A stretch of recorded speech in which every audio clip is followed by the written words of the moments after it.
Who is that last one? When I studied the life of Muhammad, peace be upon him, and when I learned about Islam, that fit the niche for me. That made sense. And that, to me, explained the continuity of the chain of revelation up to its completion.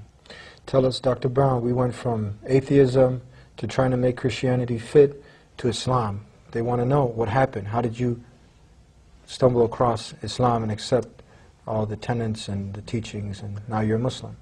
Well, basically I had all of these unresolved questions in my mind. I believed in God as one God. I never believed in the Trinity.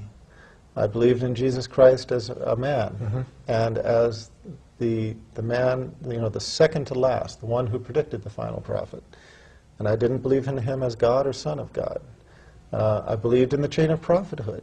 I believed in the mercy of our Creator, and I believed that our Creator would not leave mankind without guidance and without definitive guidance, guidance that once a person saw it is easy to understand and easy to make part of your life. I gave up on Christianity.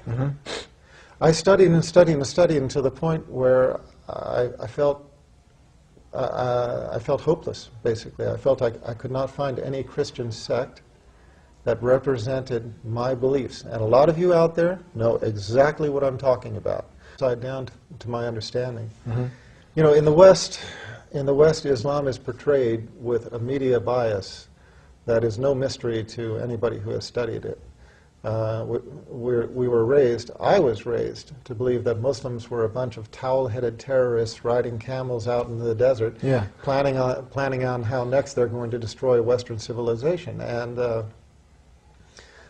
it was only learning about Islam as its true teachings are, and coming to know Muslims and living amongst them, that I just found out, as I said, everything's just upside down.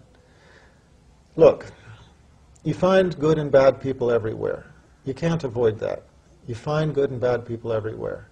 It is the vast majority of all humanity. You get a few bad people, the media grabs a hold of that and spins it the way they want to. And what I found was just that.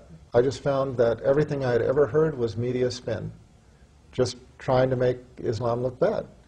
And the real truth was that I just found that Muslims were my family. The vast majority of them, I felt, have softer hearts, better manners, just more kindness and more of that humanity that I was looking for. In the West, to me, things are getting harder. People's hearts are getting hardened. They're not as generous with one another. The kindness is disappearing. Materialism is taking over. The tensions of the rat's race of life in the West is controlling people.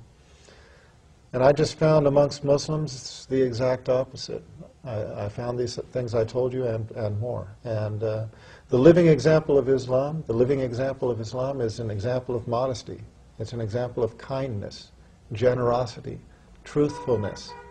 And most of all, it's the example of submission to our Creator. And that, to me, is life the way it's supposed to be lived. It's very simple.